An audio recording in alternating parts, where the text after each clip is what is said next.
샬롬. 말씀 사경의 마지막 날, 마지막 시간입니다.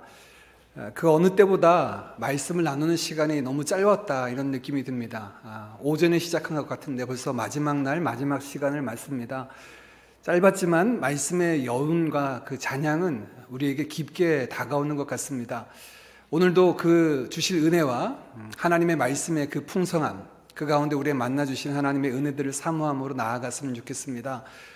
여러분, 우리가 함께 모인 이 시간들이요, 한인 연합 사경회입니다. 싱가포르에 있는 12개의 교회가 함께 연합으로 모이는데요, 서로를 좀 알아가는 시간을 좀 가졌으면 좋겠습니다. 그래서 오늘은 집회를 시작하면서 우리 상투적인 반갑습니다, 이런 인사보다는요, 우리 일어나서 우리 앞뒤 분들 좀 인사 나눌 때요, 어느 교회 누구입니다 라고 좀 인사 좀 나눌까요? 다 같이 한번 자리에 일어나셔서 앞뒤 분들 좀 인사 좀 나누겠습니다. 반갑습니다. 우리가 싱가포르에 있는 한인교회 지체들입니다.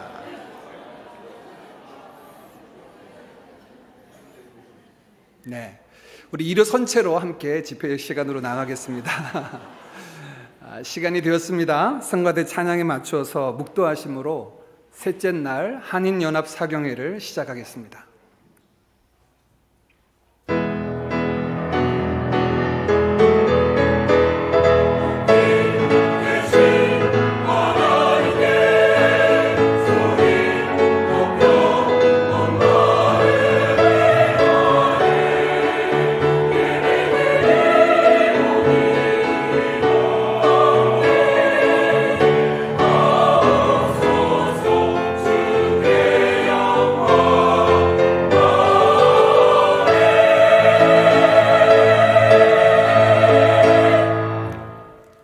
주는 영이시니 주의 영이 계신 곳에는 자유가 있느니라.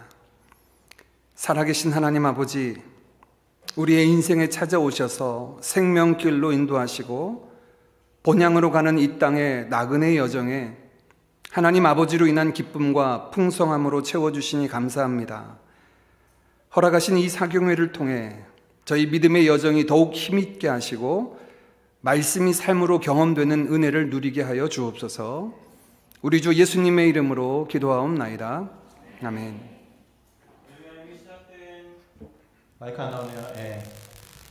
이미 시작된 하나님의 은혜를 찬양하면서 나아갔으면 좋겠습니다. 다 같이 하나님께 박수로 영광 올려드리겠습니다. 할렐루야.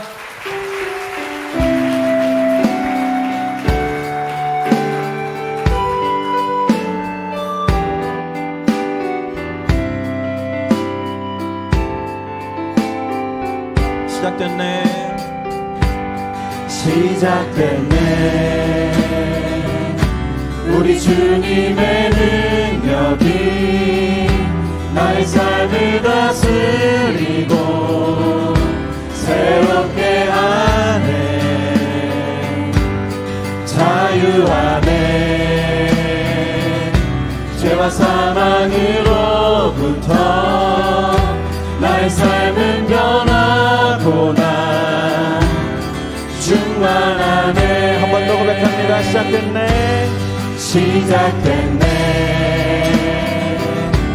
우리 주님의 능력이 나의 삶을 다스리고 새롭게 하네. 자유 안에 죄와 사망으로부터 나의 삶은 변하구나. 충만하네. 다같이 은혜로다. 할렐루야. 은혜로다. 주의 은혜 한량없는 주의 은혜 은혜로다.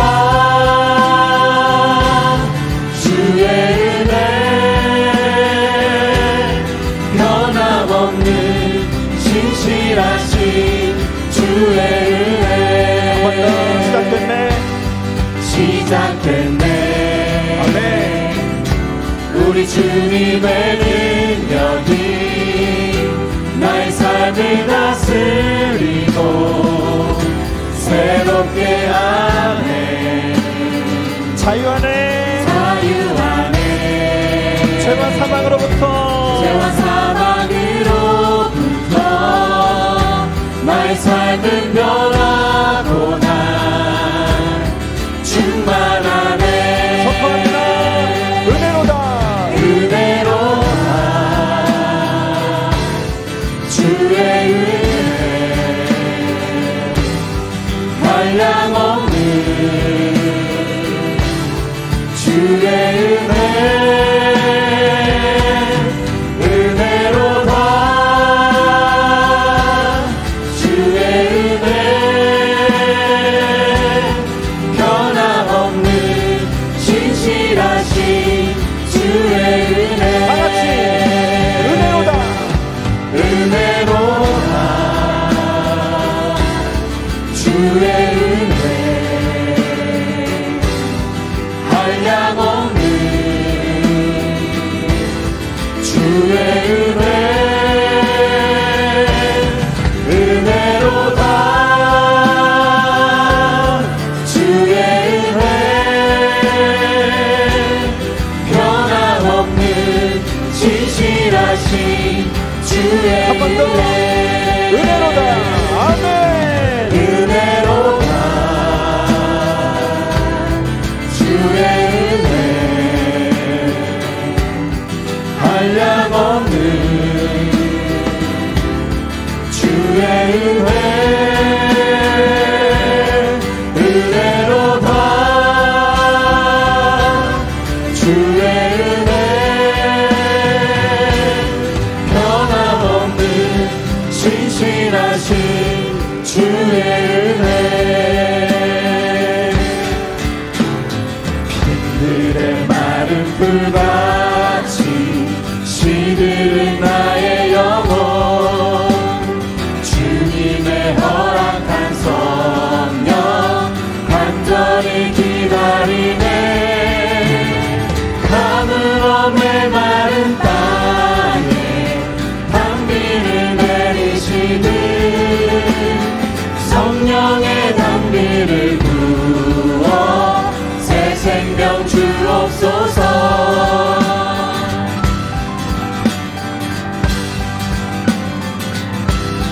반가운 빗소리 들려 산천이 춤을 추네. 꽃비로 내리는 성령 내게도 주옵소서.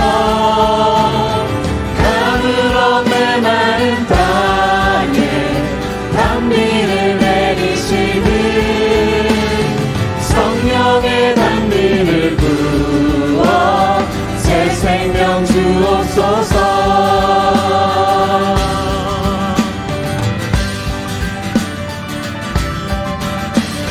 절 따라 우로를 내려 초목이 무성하니 갈급한 내 심령 위에 성령을 부으소서.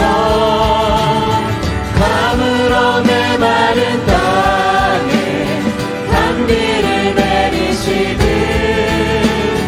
성령의 단비를 부어 새 생명 주옵소서.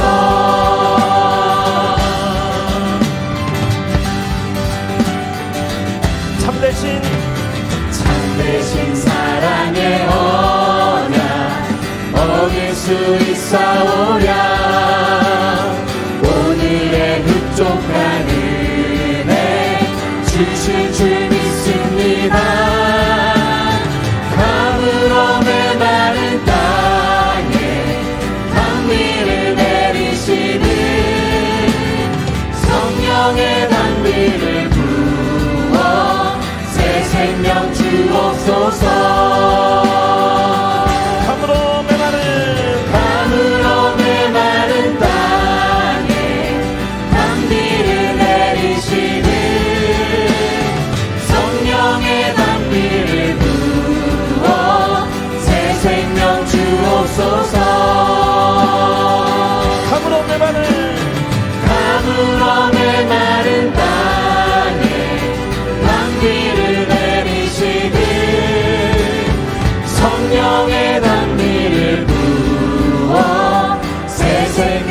주옵소서.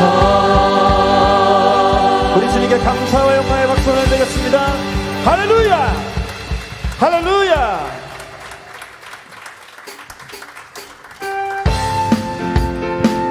박수 치면서 주 예수님께 더 가까이 나가기를 소망합니다. 할렐루야! 너 예수께 예수께 조용히 나가 내 모든 짐 내려놓고 주 십자가 사랑을 믿어 죄사함을 너 받으라. 주 예수께 조용히 나가 내 마음을 쏟아놓으라. 은밀히 보시는 주님 그 은혜를 베푸시리. 주 예수의 은혜를 예수의 은혜를 입어 내 슬픔이 없어지리. 믿으십니까? 내 이웃을 사랑하여 너 받은 것 거저주라. 주 예수께 조용히 나가 내 마음을 쏟아놓으라. 은밀히 보시는 주님 그 은혜를 베푸시니. 주 예수를 친구로 할렐루야. 예수를 친구로 삼아 그대 옆에 모시더라. 그 영원한 생명샘 물에 내 마음도 죽이어라. 다같이 주 예수께 조용히 나가 내 마음을 쏟아놓으라. 은밀히 보시는 주님 그 은혜를 베푸시니. 너 주님과 사귀어 너 주님과 사귀어 살면 새 생명이 넘치리라. 주 예수를 찾는 이 앞에 참 밝은 빛 비추어라. 주 예수께 조용히 나가 내 마음을 쏟아놓으라. 은밀히 보시는 주님 그 은혜를 베푸시니. 주 예수께 조용히 나가 내 마음을 쏟아놓으라. 은밀히 보시는 주님 그 은혜를 베푸시니. 다시 한번 주님께 영광의 박수 올려드리겠습니다. 할렐루야. 주의 이름 존귀한 그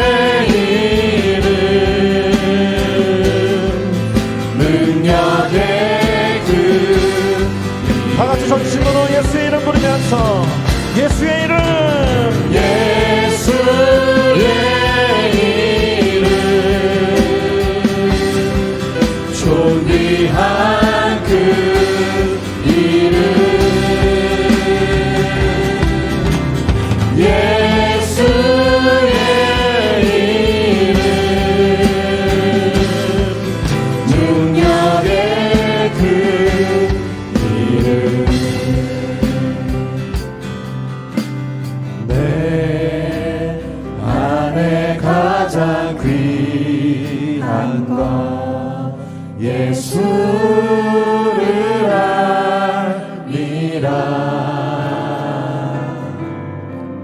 그 은보다 더 귀한 것 예수를 알미라. 세상 지식보다 세상 지식보다 귀한 것 예수를 알미라. 내 안에 가장 귀한 것 예수를 알미라. 그 예수 이름 불러보시면서 찬양합니다. 예수의 이름, 예수의 이름 존귀한 그 이름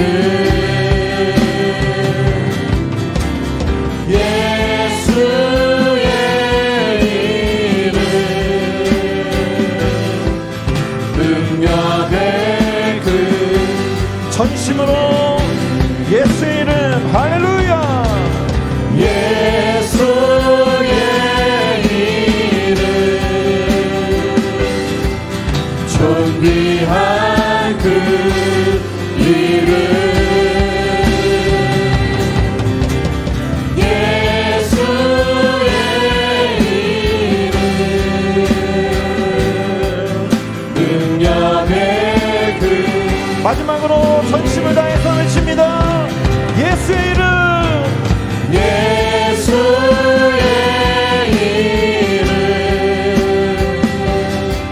존귀한 그 이름 예수의 이름 능력의 그 이름. 우리 시간에 한번 기도하실 때 하나님 오늘도 예비하신 은혜를 충만하게 부어주시옵소서. 말씀 전하실 우리 김기성 목사님에게 성령의 기름 부으심을 허락하여 주시옵소서. 우리의 마음의 문을 열어주시옵소서. 은혜 받기 위해서 다같이 기도를 시작하도록 하겠습니다. 주님 기도합니다. 주님 함께하여 주시옵소서. 오늘도 우리와 동행하여 주시옵소서. 하나님 우리 가운데 충만한 은혜를 부어주시옵소서. 주님을 기대합니다. 주님을 소망합니다. 함께하여 주시옵소서.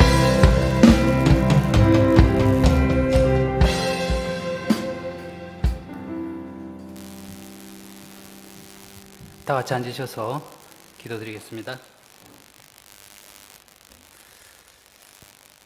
아버지 하나님, 우리를 창조하신 하나님, 하나님 안에서 우리를 구원하신 그 하나님께 영광과 찬송을 올립니다.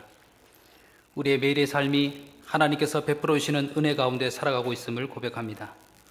그 은혜 가운데 이번에 저희들에게 하나님께 예배하며 하나님의 말씀 앞에서는 심령 부흥의 시간을 우리에게 허락해 주심을 감사합니다. 참여한 우리 각자의 심령 가운데 주실 깨달음과 은혜를 사모합니다. 무엇보다 지금 우리가 살아가는 이 시대가 하나님의 뜻을 바르게 분별해야 하는 시대임을 절실히 느낍니다. 왕이 없어 자기의 소견대로 살았던 사사시대처럼 저마다 자신이 옳다고 하는 생각에 따라 살아가는 시대, 하나님의 이름으로, 예수님의 이름으로 전한다는 많은 말씀의 홍수 속에서 그것이 정말 그러한가 하여 날마다 말씀을 상고했던 베레아 사람들의 태도가 어느 때보다 필요한 시대에 살고 있음을 고백합니다. 오늘도 강사로 세우신 김기성 목사에게 하나님의 진리와 지혜의 영을 부어주셔서 그의 입술을 통해 전하는 말씀을 통하여 하나님의 마음이 부어지게 하옵소서. 참여한 우리 각자의 마음에 믿음의 모양은 가졌으나 실상은 불신앙으로 살았던 우리들의 모습에 회개가 일어나게 하옵소서. 하나님의 자녀된 우리 속에 있어야 될 사랑과 공의는 온데간데 없고 세상의 탐욕으로 가득했던 우리의 죄를 벗어던지게 하옵소서. 살아있는 하나님의 말씀의 능력을 통해 하나님의 나라와 의를 구하고자 하는 거룩한 열망으로 충만하게 하옵소서. 오늘 드려지는 예배를 통하여 오직 하나님께는 영광이요 저희들에게는 하나님이 부으시는 은혜를 통한 기쁨이 가득한 시간이 되기를 간절히 바라오며 우리 주 예수 그리스도 이름으로 기도합나이다. 아멘.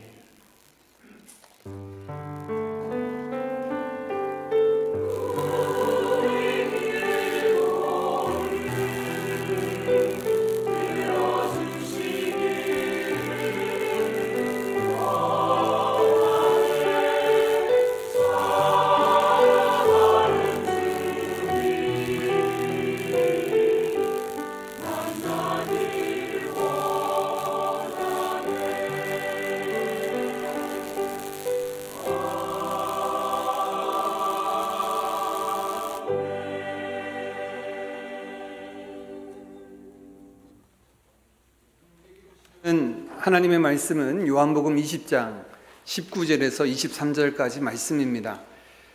요한복음 20장 19절에서 23절 말씀, 짧은 말씀이기에 우리 한 목소리로 같이 읽겠습니다. 시작. 이날 곧 안식 후 첫날 저녁 때에 제자들이 유대인들을 두려워하여 모인 곳에 문들을 닫았더니 예수께서 오사 가운데 서서 이르시되 너희에게 평강이 있을지어다. 이 말씀을 하시고 손과 옆구리를 보이시니 제자들이 주를 보고 기뻐하더라. 예수께서 또 이르시되 너희에게 평강이 있을지어다. 아버지께서 나를 보내신 것 같이 나도 너희를 보내노라. 이 말씀을 하시고 그들을 향하사 숨을 내쉬며 이르시되 성령을 받으라. 너희가 누구의 죄든지 사하면 사하여질 것이요 누구의 죄든지 그대로 두면 그대로 있으리라 하시니라. 아멘. 이 시간 연합성가대에서 주님 나라 이루게 하소서라는 찬양을 하나님께 올려드리겠습니다.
아쉬운 은혜로운 말씀을 나누는 마지막 시간입니다. 오늘 오전에 목사님과의 대담 시간까지 포함해서 3번의 시간을 저희가 보냈고 4번째 시간인데 아쉽다라는 말이 정말 적절한 그런 표현이 아닐까 싶습니다. 3번의 만남, 말씀을 나누면서 김기성 목사님에게서 제가 굉장한 역설을 좀 보게 된 것 같습니다. 부드러운데 이렇게 강할 수가 없다라는 생각, 그리고 역사의 한 귀퉁이 속에서 씻고 한 구절 속에서 하나님의 그 크심과 풍성하심, 하나님의 원대한 계획들을 끌어내시는 모습 보면서 참 역설적이다 이런 마음을 들었습니다. 오늘도 말씀 속에서 잔잔하지만 우리에게 천둥과 같은 큰 울림의 말씀을 전해주실 줄 믿습니다. 오늘 함께 나눌 말씀의 제목은 나는 성령님을 믿습니다 라는 제목입니다. 함께 정하여 말씀 듣겠습니다.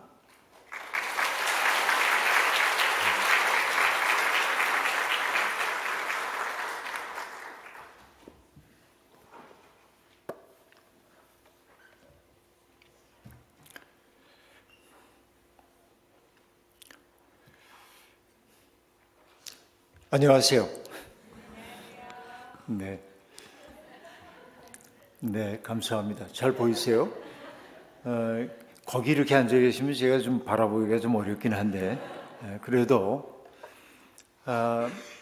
제가 이번에 좀 놀란 게 그 찬양하시는, 저희 교회에서는 찬양대라고 합니다. 성가대라고 안 하고 찬양대, 성가대가 부르는 찬송가가 마치 제 설교를 가이드를 하고 있는 것처럼 그렇게 느껴졌고,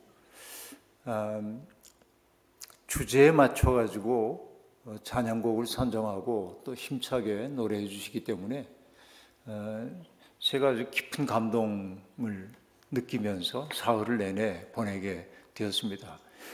지휘자님 감사합니다. 아주 귀한 찬양 이렇게 해주시고, 오늘은 특별히 또 연합 찬양대라고 하는데 싱가포르에 있는 교회들이 이렇게 연대하고 있는 모습이 제게는 굉장히 아름답게 느껴졌습니다. 자, 여러분 이제 오늘 마지막 날이기 때문에 복습 삼아서 얘기를 하는데, 나는 믿나이다 라고 하는 이 표현은 라틴어로 크레도라고 하는 말이었습니다. 크레도. 사실은 이 크레도라고 하는 말은 나는 믿나이다 라는 뜻이기도 하지만은 이 뜻은 오히려 나는 나의 심장을 바칩니다 라는 뜻이기도 합니다. 믿는다고 하는 것은 교의와 신조에 대해서 내가 동의합니다 한 말이 아니라 믿는 대상에게 나의 삶을 온전히 맡기는 것을 의미하는 것이죠. 나의 가장 깊은 중심을 맡기는 것입니다. 그런데 내가 맡기는 대상이 누구라고 얘기했어요. 크레도인 데움 하나님, 바트렘 우리 아버지 하나님 이렇게 얘기합니다. 아버지 하나님께 나의 마음을 다 맡깁니다. 하나님을 나의 아버지라고 얘기하는 것은 어떤 의미였습니까? 결국 내 생명은 우연히 이 세상에 던져진 것이 아니라 하나님으로부터 비롯되었다라고 하는 걸 의미해요. 그러니까 내 삶이 값진 까닭이 어디에 있습니까? 옛날 코미디언이 얘기한 것처럼 나는 뭐 소중하니까 하고 머리카락을 이렇게 넘기던 코미디언이 있었습니다. 그런데 내가 소중한 것은 그냥 나 자체로 소중한 것이 아니라 하나님이 우리를 이 세상에 보내셨기 때문에, 그러니까 나의 비롯됨이라고 하는 것은 하나님으로부터 나왔기 때문에 나는 소중하다, 천하보다 귀하다 이렇게 얘기할 수 있겠습니다. 그 사실을 우리들이 알고 살 때 참 내가 함부로 살 수 없다는 사실을 알게 됩니다. 어느 날 여러분 섬진강의 시인인 김용택 시인이 아직 초등학교 교사로 일하고 있을 때의 이야기입니다. 아주 시골의 조그만 그 학교의 분교의 선생님이었는데 이 김용택 시인이 늦장가를 갔습니다. 40살이 돼가지고 결혼을 했어요. 뒤늦게야 만난 거죠. 그런데 어느 날 학교에 출근을 했습니다. 아침에 아내와 집을 떠나오면서 여보 학교 다녀올게, 아내는 또 잘 다녀오세요 그러고 헤어졌는데 마침 학교 책상 위에 보니까 편지 한 통이 놓여 있는 겁니다. 그 편지가 뭔가 했더니 아내가 보낸 손편지였습니다. 여러분, 갑자기 아내가 손편지를 보내면 무섭죠. 도대체 이 사람이 무슨 말을 하려고 이렇게 나한테 손편지를 썼나? 혹시 이 편지를 써놓고 가출하는 거 아닌가? 온갖 생각이 들 수도 있습니다. 그런데 편지를 펼쳐서 읽어보니까 그 안에 감동적인 내용이 담겨 있는 겁니다. 뭐냐면 나는 당신이 사랑을 노래하는 시인이라는 게 참 좋습니다. 그 시인의 아내로서 여러분, 이 시라고 하는 것은 뭐예요? 일상 속에 묻혀서 보이지 않는 특별한 순간을 우리에게 깨우쳐 주는 것이 시라고 얘기할 수 있겠는데요. 그러니까 시인들이 사용하고 있는 단어가 특별할 것이 없는 단어입니다. 우리가 일상에서 쓰는 단어들을 쓰고 있는데 일상에서 쓰는 단어들을 배치를 달리하여 놓음으로써 비상한 의미의 세계로 우리를 이끌어가죠. 시라는 게 그런 거이죠. 근데 이제 그런 문법에 익숙하지 않은 사람은 나 시 싫어 그러고 난 시는 무슨 얘기인지 아무리 읽어도 모르겠어 이렇게 말하기도 합니다. 이 시는 사실은 굉장히 쉽습니다. 한민복 시인이라고 하는 사람이 썼던 아주 간단한 시 보면 이런 것도 있습니다. 강아지 만지고 손 씻지 마. 손 씻고 강아지 만져. 이런 시도 있어요. 여러분, 느낌이 확 오지 않아요, 여러분? 그죠? 느낌이 확 온단 말이에요. 시라는 게 또 별거 아닙니다. 이 한민복 시인이 이제 그 집에 개 하나, 이름이 장군이었는지 개 한 마리를 기르고 있었는데 늘 저녁이면은 개를 산책시켜주는 게 시인의 일과 가운데 하나입니다. 근데 어느 날은 좀 늦게 들어가가지고 산책을 못 시켜줬어요. 그래서 미안한데 밤이 돼가지고 산책시켜줄 수가 없는데 미안해서 장군아 잘 있었어 하고 손을 달라고 그러니까 얘가 안 주는 거예요. 늘 손 그런 갖다 주는데 그날은 얘가 자기도 삐졌다 그거지. 그걸 나타내기 위해 주인한테 손을 안 주는 거예요. 그래서 이 주인이 손 줘봐 그런 게 아니라 야 네가 나한테 손 안 주면 내가 악수할 데가 없는 줄 알아? 그러고 옆에 있는 나무에게 나무하고 악수하면 되지 뭐. 나무하고 악수를 하려다 보니까 문득 떠오르는 게 내가 나무에게 악수를 가르친다고 생각했는데 나무는 이미 악수의 명인이라는 거야. 왜? 바람하고도 악수하고 새하고도 악수하고 햇빛과도 악수하고. 여러분 시 별거 아니지. 근데 결국 이런 게 시란 말이야. 시적 계획이라고 하는 것은 우리의 일상적인 것들을 다른 눈으로 보기 시작하는 거죠. 이 한민복 시인의 시 가운데도 그런 것도 하나 있습니다. 여러분 이제 배를 타고 나가가지고서는 고기를 잡고 있는 사람들에게는 어떻습니까? 저기 섬이라고 하는 그 섬이 이렇게 있는데 그 섬, 그것이 결국은 그냥 물 위에 떠 있는 섬처럼 보이지가 않는 것이죠. 그것이야말로 자기의 묻인 거죠. 이런 것들 뭐 조금씩 바꿔놓고 생각을 해보면은 아주 그 놀라운 의미의 세계가 발견되기 시작해요. 뒤집어 보는 거예요. 어린 왕자를 썼던 생텍스베리라고 하는 분이 여러분도 아시다시피 생텍스베리가 비행사였었는데 비행기를 조종하다가 몇 번 불시착을 경험한 적이 있습니다. 정말 죽음의 고비를 맞이하기도 했죠. 그래서 그는 뭐 그 여러 가지 책에서 인간의 대지라고 하는 책에서도 그러고 우편 배달부라고 하는 책에서도 그러고 그 우편 배달부가 아니라 남방 뭐더라 그는 뭐 있어요. 이런 책들에서 자기의 경험을 담아내고 있습니다.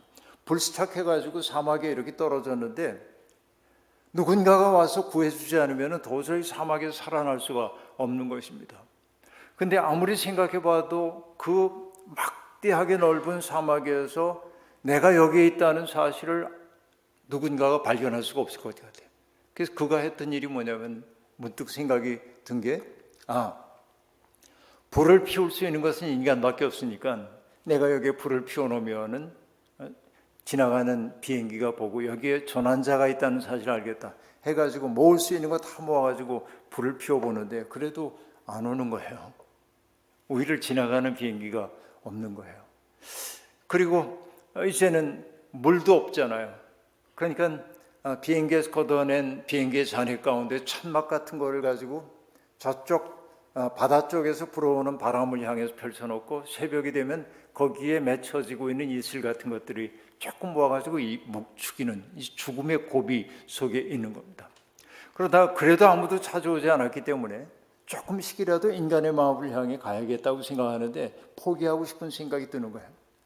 그런데 문득 어떤 생각이 들었냐면 이런 생각이 드는 겁니다.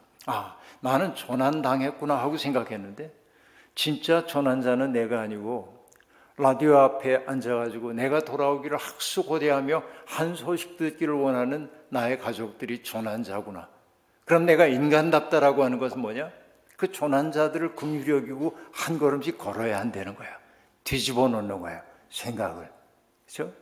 무슨 얘기하다가 김용택 시인 얘기하다 그랬어요. 그죠? 당신이 사랑을 노래하는 시인이라는 게 참 좋습니다. 시라고 하는 게 우리의 일상적인 세계를 조금 뒤집어서 비상한 의미를 보여주게 되는데 그 시인의 그 아내의 편지는 이렇게 됩니다. 그러나 그렇게 얘기해. 오늘도 당신의 눈길이 머물고 있는 그 느티나무며 운동장이며 또 아래 강을 나도 물끄러미 바라보았습니다. 그리고는 시인은 이렇게 전개됩니다. 당신이 사랑을 노래하는 시인이라는 것보다 당신이 아이들을 사랑하는 교사라는 게 난 더 행복합니다. 비가 내려서 흠뻑 젖은 아이들을 소위 초이 창이 다이 순서로 숙직실에 나란히 눕혀 재웠다는 당신의 그 마음이 내겐 더 소중하다고 얘기를 합니다. 그리고는 아내가 이렇게 고백합니다. 이제 5월이 오면 우리 만난 지 16년이 됩니다. 지난 16년을 한결같이 나를 사랑해 준 당신. 그리고 이렇게 얘기해요. 당신이 나를 너무도 소중히 여겨 나는 이 세상에 귀한 사람이 되었답니다. 고맙습니다, 여보. 이렇게 얘기하는 거예요. 이런 편지 받아본 남편 손 들어보세요. 이런 편지 써본 아내 손 들어보세요. 여러분, 이런 편지 하나 받으면 남편들 살만하잖아요. 16년을 한결같이 날 사랑해 줬는데 당신이 나를 너무도 귀하게 여겨서 나를 너무 소중히 여겨줘서 나는 귀한 사람이 되었답니다. 내가 귀한 까닭을 보니까 누군가가 나를 소중히 여겨주기 때문이야. 다시 얘기하면 뭐냐? 내 인생이 소중한 까닭은 하나님이 우리를 그렇게 귀하게 여겨주시기 때문이에요. 그렇죠? 그러니까 내 생명이 그렇게 귀한 것처럼 하나님을 믿는다고 하는 사람들은 내 생명만이 아니라 다른 이들도 그렇게 존중할 수 있어야 한다. 아껴줘야 돼. 내 마음에는 지금 당장 들지 않을는지 몰라도 하나님에게는 기가 막힌 존재임을 알아차려야 한다. 그렇기 때문에 하나님을 창조주로 믿고 고백하는 사람은 어떤 사람도 함부로 대할 수 없다 하는 얘기했던 거 여러분 아마 기억이 나실 겁니다. 그런데 그 하나님은 동시에 초월적인 하나님처럼 보이지만은 어떤 분이냐면 너무나 큰 세계를 창조하신 분이지만 동시에 그 하나님은 이 땅에서 들려오고 있는 가장 낮은 자들의 신음소리를 당신의 나라가 임하소서라는 기도로 들으시는 분이라고 얘기했고 그 백성들의 고통을 덜어주기 위해서 인간의 땅으로 찾아오시는 분이라고 얘기를 했단 말이에요. 바로 이게 구원자 하나님이에요. 그러니까 하나님의 마음을 알아차리는 게 하나님 믿음이에요. 하나님의 마음과 내 마음을 조율해가는 게 하나님을 믿는 거라고 얘기할 수 있어요. 근데 여러분 하나님이 눈에 보여요? 안 보여요? 안 보이죠? 하나님을 눈에 봤다 하는 사람들이 있는데요. 그럼 심각하게 병원 예매를 해야 돼요. 안과 하면 안 됩니다. 신경정신과. 하나님 안 보이시죠? 그러나 하나님이 보이지는 않지만은 하나님을 본 듯한 느낌이 들 때가 있잖아요. 그죠? 하나님을 본 듯한 느낌이 들 때가 있습니다. 어떤 사람의 마음씀을 바라보면서 하나님이 정말 계셔 그렇게 느끼는 사람들이 있잖아요. 그 사람들은 어떤 사람들일까요? 여러분 자아가 강한 사람 만나면 여러분 행복해요? 자기가 강한 사람 만나고 나면 여러분 어떻습니까? 나는 오늘 대접받은 것 같아. 너무 행복해. 그래요? 자기의가 강한 사람을 만나고 나가지고 나는 오늘 참 좋은 사람을 만나서 그런 느낌이 드십니까? 그런 사람하고 함께 살고 싶으세요?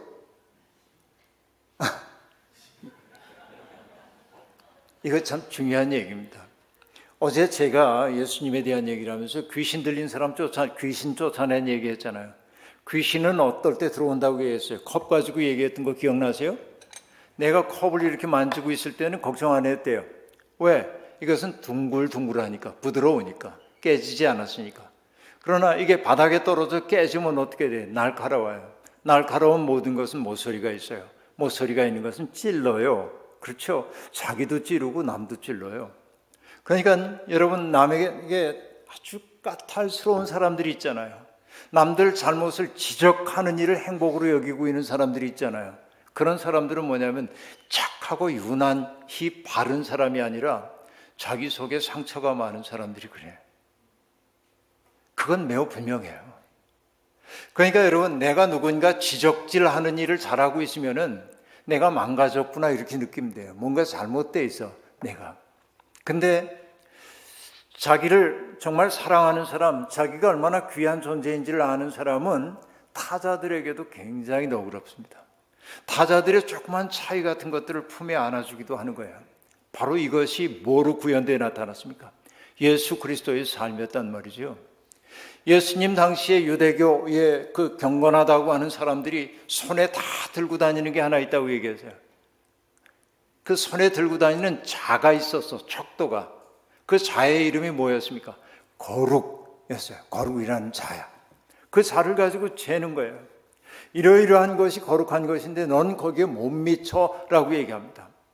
자, 어떤 척도를 가지고 있다고 하는 것은 그 척도에 어긋나는 모든 사람들을 배제하는 것이고, 배제한다고 하는 얘기는 뭐냐면 그냥 따돌려 놓기만 하는데 그치지 않고 항상 그들을 억압합니다. 나와 다르다고 해가지고.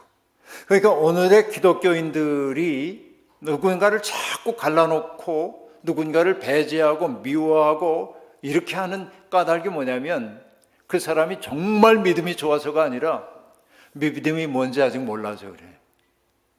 예수 그리스도의 손에 들린 것은 자가 아니었어요. 주님은 어떤 것 가지고 대했다고요? 자비. 하늘에 계신 너희 아버지가 거룩함 같이 너희도 거룩하라라는 말이 등장하기도 하지만은 누가복음에서는 이 말을 바꿔요. 하늘에 계신 너희 아버지가 자비하심 같이 너희도 자비하여라 라고 말합니다. 자비의 본이 누구입니까? 예수 그리스도, 바로 그분이죠. 주님은 당신의 외부가 없는 분 같았어요. 유대교의 세계에 의해서 죄인으로 규정된 사람, 세리, 장력, 손가락질 당하는 사람들, 그런 사람들을 다 품에 안으셨다 하는 얘기입니다. 여러분, 옛날에 우리나라 돌아가셨는데요, 지학순 주교라고 하는 분이 계셨습니다.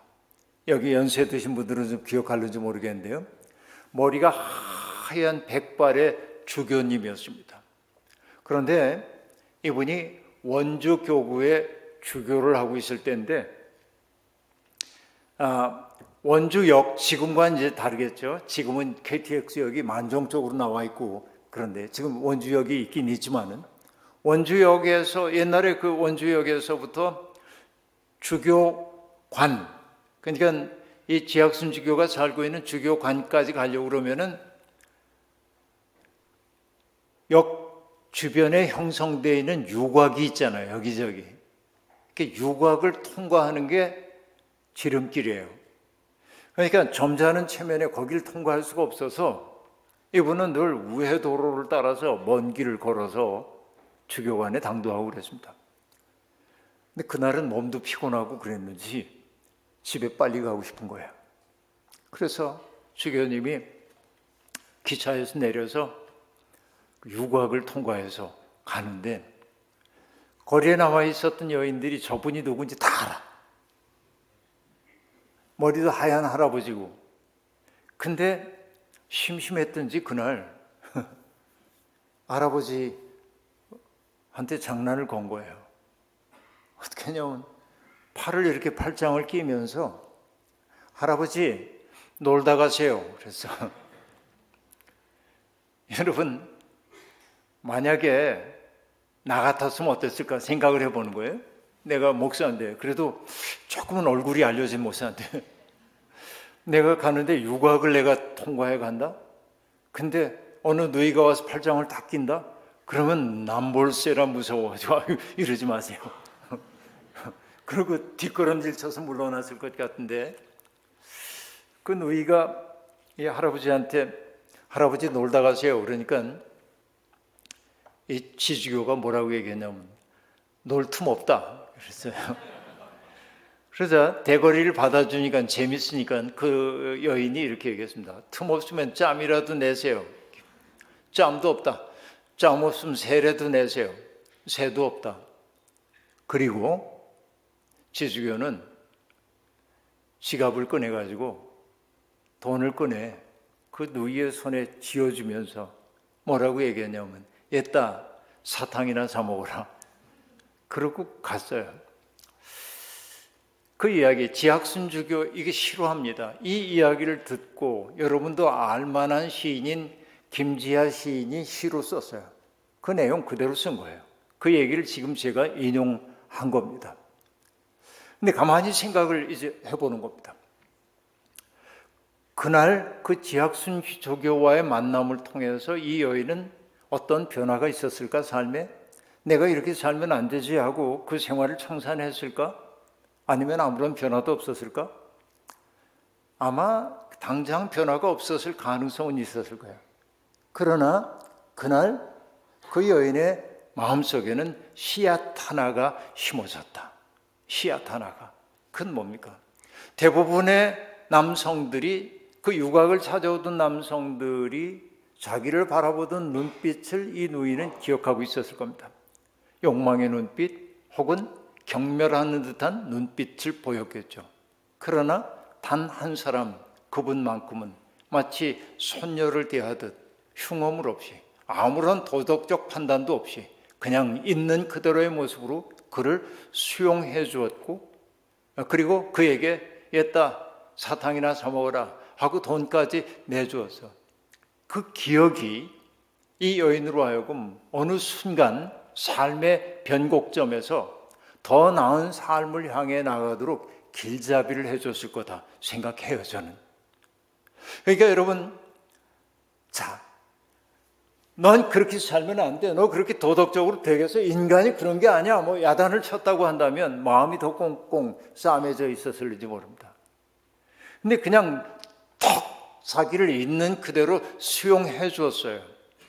이때 변화의 사건이 일어날 수밖에 없다고 저는 믿어요. 예수 그리스도가 하셨던 일은 바로 그런 거예요. 그러니까 이런 삶을 경험했던 사람들에게 예수님이 그 제자들에게 어제 얘기 못했습니다만 세상 사람들이 나를 누구라고 합니까? 그러자 어떤 사람은 세례자 요한이 현생했다고도 하고요. 어떤 사람은 엘리야가 다시 왔다는 사람도 있고요. 또 예언자 가운데 하나라고 보통 얘기하던데요. 너희는 나를 누구라고 합니까? 그러자 베드로가 나서 대답하죠. 저는 그리스도시요 살아계신 하나님의 아들입니다. 이렇게 고백을 합니다. 이 고백은 여러분 교과서에 쓰여 있는 거 읽은 게 아니잖아요. 베드로가 그런 고백을 할 수 있었던 것은 예수 그리스도가 수많은 이적을 행했기 때문이 아닐 겁니다. 저는 베드로의 그런 고백 속에는 뭐냐? 예수님이 사람들을 대하는 태도를 바라봤기 때문이라고 봐요. 사실 예수님이 시몬이라고 하는 갈릴리 어부를 만났을 때 시몬에게 했던 이야기가 제 마음속에 깊이 들어와 있습니다. 자, 어제도 얘기했다시피 헤롯 안티파스가 지배하고 있었던 갈릴리에서 어부들의 삶은 너무나 어려웠다고 얘기했었죠. 기억나십니까? 왜 어려운지 여러분께 말씀을 다 드렸는데요. 그러니까 여러분 배와 그물을 버려두고 예수를 따랐다. 굉장한 얘기처럼 그동안 보였는데 그 굉장하긴 하죠. 그리고 여러분 마가복음에 의하면은 예수님의 첫 번째 그 이적 가운데 하나가 뭐냐면은 베드로의 장모의 열병 고쳐주는 얘기거든요. 열병 고쳐주는 얘기. 베드로의 장모가 열병에 걸렸어요. 근데 열병 그러면 이 피버, 여기 이게 뜨거워지는 병인데 헬라어로 보면은 열병이란 말로도 번역될 수 있지만 무슨 말이냐면 화병이에요. 화병. 이 사울이라고 하는 작자가 죽으라고 그물질해가지고서는 고기를 잡아도 가족들 먹고 살기 어려운데 어느 날 예수를 만나더니 다 때려치고 난 새로운 세상 만들겠다고 나갔으니 장모의 입장에서 화병 나지 않겠어요? 여러분 이게 성경을 보면 기가 막혀요. 이런 이야기들이. 근데 예수님이 가가지고서는 그 여인의 손을 붙잡아 일으켜요. 그 여인 속에 예수와의 만남을 통해 그 여인도 일어선 존재가 된단 말이죠. 주님은 바로 이렇게 사람들을 일으켜 세워요. 근데 그런 삶, 예수와 만나고 나면 사람들이 회복돼요. 그 회복됨의 의미는 다른 것 아닙니다. 다른 거 없었어요. 자, 받아들여 주는 거예요. 그 시몬을 처음 만났을 때 예수님이 시몬에게 이렇게 얘기 안 했어요. 시몬, 무슨 인생을 살아왔는지 모르지만 인생이 참 더럽구려. 그렇게 얘기 안 했단 말이에요. 그렇죠? 시몬 베드로가 여러분 어떻습니까? 상냥한 표정을 지었을 것 같아요. 그랬을 것 같지 않아요. 시대에 대한 울분 같은 것 때문에, 그렇죠? 이맛살을 찌푸리고 그리고 거친 바다 사람처럼 그러고 있었을 거예요. 근데 예수님이 시몬 인상 참 더럽소 그렇게 얘기 안 해요. 뭐라고 얘기합니까? 시몬, 나는 이제부터 당신을 게바라고 부르겠소. 게바는 번역하면 베드로라, 반석이란 뜻이죠. 그게 뭐예요? 그냥 첫인상을 보면 굉장히 거칠어 보이는 사람이지만은 주님이 본 것은 뭐냐면 그 사람 속에 씨앗의 형태로 담겨 있었던 반석과도 같은 것을 보아냈단 말이죠. 그러나 여러분 베드로 속에 있었던 반석이라고 하는 것은 아직은 현실화되지 않은 거예요. 가능성으로만 있는 거예요. 예수 그리스도와의 공생의 3년을 통해서 시몬이라는 사람 속에 있는 하나님 나라의 주춧돌과 같은 것들이 끄집어져 나와야 했던 거예요. 예수님과 함께 다니는 동안 사람들이 병들었던 사람 낫고 귀신 들렸던 사람들이 귀신이 쫓겨나가고 그리고 이전에 무관하게 살던 사람들이 함께 식탁 공동체를 이루면서 공동체를 이루는 그 기쁨을 맛보면서 베드로는 점점 새 세계의 꿈에 부풀어 올랐던 겁니다. 그리고 그 유명한 고백, 주는 그리스도시요 살아계신 하나님의 아들입니다 라는 고백을 했어요. 그러자 주님이 비로소 베드로 일행에게 얘기합니다. 내가 너희에게 이제는 너희와 더불어 비밀을 나눌 만한 사이가 된 것 같아. 내가 이제 예루살렘 올라가게 되는데 예루살렘 올라가면 대제사장과 서기관들에게 박해를 받고 장로들에게 박해를 받고 내가 죽임을 당할 거야 하고 얘기하자 베드로는 딱 주님 앞을 가로막습니다. 청천벽력 같은 말씀이기 때문에 그렇습니다. 안 됩니다 주님. 그건 말이 안 되는 소리입니다. 지금 우리가 얼마나 영롱한 꿈을 꾸고 있는데요. 우리가 만들어가야 할 세상이 이렇게 우리의 눈앞에 전개되고 있는데 당신 죽으면 모든 것이 수포로 돌아갑니다. 안 됩니다. 그때 주님이 하셨던 말씀 뭡니까? 사탄아 내 뒤로 물러가라 하고 얘기해요. 여러분 그렇게 사랑하던 제자를 사탄이라고 부르십니다. 왜? 베드로의 신앙 고백은 아름다웠지만은 베드로가 아직 염두에 두지 않은 것은 뭐냐면 하나님의 뜻이 이루어지는 데는 고난이라고 하는 십자가라고 하는 그 통과 제의를 거쳐야만 한다는 사실을 아직은 받아들이지 못하는 거예요. 많은 사람들이 그래요. 예수 믿고 하나님 믿으면 모든 게 다 잘 됐으면 좋겠는데 잘 될 때도 있지만은 잘 안 되고 시련이 더 많아질 수 있다는 사실을 많은 사람들이 받아들이기 어려워요. 주님은 그러나 베드로에게 거듭 내가 올라가면 죽임을 당할 거야. 하지만 내가 사흘 만에 부활할 거야. 말씀하신단 말이에요. 그리고 여러분 마침내 주님이 겟세마네 동산에서 눈물의 기도를 올리면서 제자들에게 말씀하시잖아요.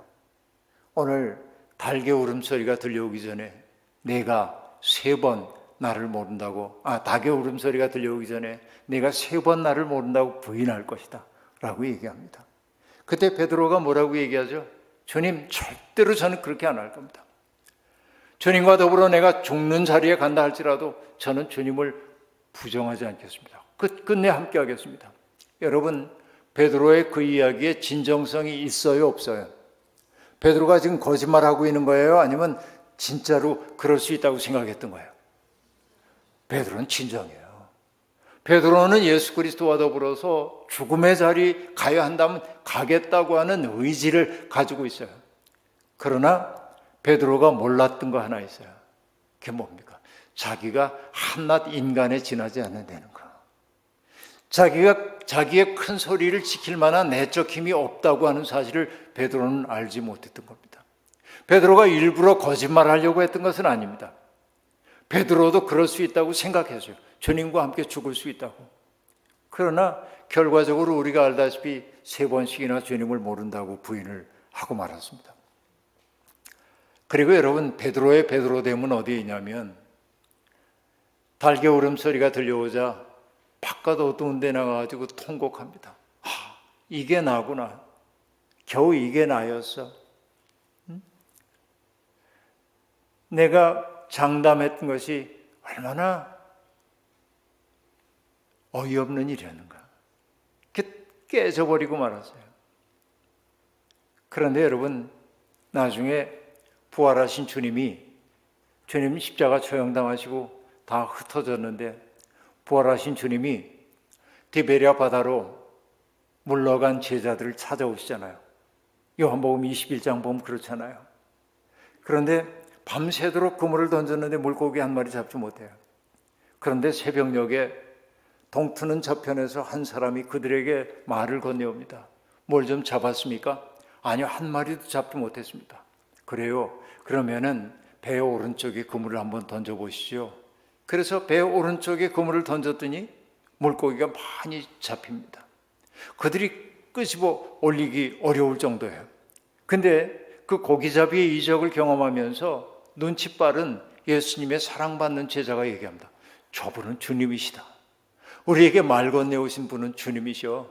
그런데 여러분, 베드로가 그 얘기를 듣고 겉옷을 몸에 두르고 물속으로 뛰어들어 주님 앞에 나옵니다. 겟세마네 동산 이후에 가야바의 법정에서 3번씩 주님을 모른다고 부인했던 베드로를 보며 주님이 베드로를 돌아봤었죠. 그때 눈에 마주침이 있은 다음에 처음으로 만난 거예요. 대면했습니다. 베드로는 입이 10개라도 할 말이 없었을 겁니다. 그냥 목이 매가지고 주님 앞에 있는데 주님이 어떻게 하셨어요? 못난 놈, 내가 너 그런다고 했지. 네가 얼마나 장담을 했냐 그때. 난 너 그럴 줄 몰랐다. 베드로, 난 그래도 널 신뢰했는데 난 널 그럴 줄 몰랐다. 참 실망이야. 돌아가. 넌 더 이상 내 제자가 아니다. 이랬어요? 안 그래요. 왜? 주님은 베드로가 그럴 줄 아셨어요. 왜냐하면 주님은 인간의 연약함을 알고 부둥켜 안는 분이기 때문이에요. 그리고 예수님이 베드로에게 그 제자들에게 하신 말씀, 건넨 첫 마디 말씀이 뭐냐면 와서 조반을 먹어라요. 이게 무슨 얘기인지 아시겠습니까? 와서 조반을 먹어라. 저는요, 여기 칠판이 없어가지고 그냥 얘기할게요. 우리가 그 피를 나는 혈연의 사람들을 가리키는 말이 뭐냐면 가족이에요. 가족. 집 같지 않은 돼지 시자가 밑에 있기 때문에 간머리 밑에 이건 돼지를 옛날에 잡아서 조상에게 바치고 그랬기 때문에 그러니까 제사 공동체를 얘기하는 게 가족이에요. 이건 혈연입니다. 근데 가족이란 말보다 훨씬 더 끈적끈적한 말이 있어요. 그게 뭐냐면 식구. 한솥밥을 먹는 사람들. 그러니까 옛날에 저도 시골에 살았습니다만 식구는 누구냐면 나와 내 가족들도 식구이지만은 때때로 우리 집에 와가지고서는 뭐 농사일 분주할 때 도와주고 그러던 세경 받던 그런 분들도 식구고요. 우리 집에서 키우던 가축도 식구예요. 왜냐하면 한솥밥에서 나온 거 다 먹거든요. 그러니까 식구라고 한 말 속에 담겨있는 그 의미가 훨씬 더 끈적끈적합니다. 그러니까 여러분, 누군가와 밥을 함께 먹는다고 하는 것은 그 사람과 여러분 원수하고 맛있게 먹을 수 있어요? 원수가 앞에 있는데? 저 사람 보기만 해도 취할 것 같은데? 아니요. 밥을 함께 먹는다는 것은 어떤 의미냐면 그 사이에 친밀한 교감이 있다는 의미예요. 그러니까 예수 그리스도가 베드로에게 했던 그 말은 뭐냐면 못난 놈 이런 거 아니고 네 죄를 내가 알렸다 그런 거 아니고 와서 조반을 먹어라 하는 말이에요. 그 말 속에 담겨있는 의미가 뭐겠어요?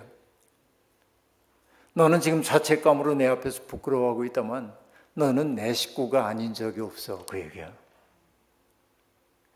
나는 너를 내 사랑의 대상에서 배제한 적이 없어.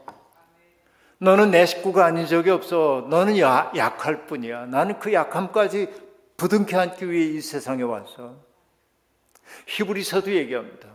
우리에게 있는 대제사장은 우리의 연약함을 체휼하지 못하는 분이 아니요 우리의 연약함을 체휼하는 분이라고 얘기해요. 왜?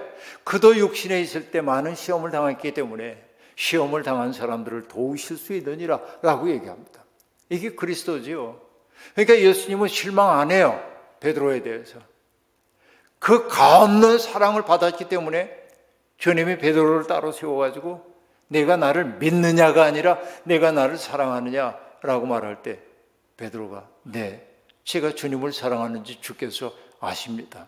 그래, 내 어린 양을 먹여. 제 소명에, 다시 소명의 자리로 불러주고 있어요. 베드로가 베드로 된 것은 뭐냐면 베드로의 의지의 단단함 아닙니다. 지성의 찬란함 아닙니다. 그를 사랑으로 품어 안아주는 가없는 주님의 사랑, 끝없는 인내하는 그 사랑이 시몬을 베드로로 변모시키고 있음을 볼 수 있어요. 우리들도 바로 그런 자리에 지금 세워진단 말이에요. 그런데 여러분, 내가 주님을 사랑하는지 주께서 아시나이다 하고 얘기했을 때 베드로는 그렇게 살 수 있었을까요? 정말 주님 사랑할 수 있었을까요? 아직은 아니에요. 왜? 그는 여전히 인간적 한계 속에 있었기 때문에 그렇습니다. 베드로가 주님 앞에서 내가 주님을 사랑하시는지 주께서 아시나이다 라고 얘기하면서 주님의 뜻대로 살 수 있었던 것은 언제냐면 성령이 그에게 임했을 때입니다. 그렇죠? 성령께서 강력하게 그의 속에 임했을 때 베드로는 비로소 그 일을 할 수 있었단 말이죠. 오직 성령이 너희에게 임하시면 너희가 권능을 받고 예루살렘과 온 유대와 사마리아와 땅끝까지 이르러 복음의 증인이 될 것이다. 주님 말씀하셨고 여러분 오순절날 성령이 강림했을 때 제자들 위에 그 성령이 강력하게 임했을 때 제자들은 일어선 사람이 되었어요. 자, 여러분 여기에서 지금 우리가 계절적으로 보면 어디를 지나가고 있죠? 어떤 때예요, 지금이?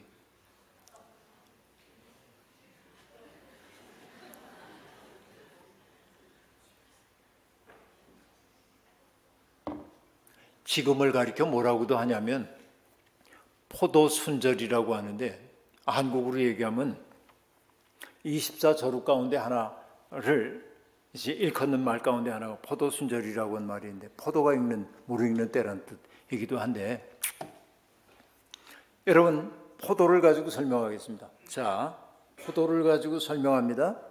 이게 뭐예요? 이거를 컵뚜껑이라고 얘기하는 분도 있는데 다시 하겠어요. 이게 뭐예요? 이젠 눈이 열렸군요, 여러분. 제대로 이제 눈이 열리기 시작했어요. 이제 볼 줄 아는 눈이 열렸어요. 자, 주님과 처음 만났을 때 베드로는 무슨 포도였냐면 신포도야. 아직 단맛이 들지 않았어. 포도의 형태를 가지고 있는데 먹을 수 있어요, 없어요? 못 먹어요. 그런데 예수 그리스도와 만나서 공생의 3년을 따라다니는 동안 예수 그리스도의 아름다움이 베드로 속에 조금씩 스며들기 시작했어요. 예수님의 꿈이 베드로 속에 스며들기 시작해서 베드로는 변화가 일어났어요. 어떤 변화? 단맛이 든 포도로 변했어요. 그러니까 하나님 나라의 꿈에 사로잡혔어요. 새로운 세상이 열릴 것 같은 그 느낌 속에 확 있었어요. 단맛이 들었어요. 근데 여러분 여기에 끝난 게 아니라 그 포도 송이가 어떻게 변했습니까? 주님을 3번씩이나 부인함으로 어떤 변화가 일어나냐면 으깨진 포도가 됐어. 으깨졌어요. 먹을 수 없게 됐어요. 먹을 수 없게 됐어요. 그런데 디베리아 바다에서 예수 그리스도께서 베드로를 있는 그대로 수용해 주어서 그의 속에 뭔가 새로운 세상에 대한 꿈이 들어갔을 때 베드로의 마음속에 비로소 뭐가 일어나냐면 화학적 변화가 일어나서 으깨진 포도가 포도주로 변했어.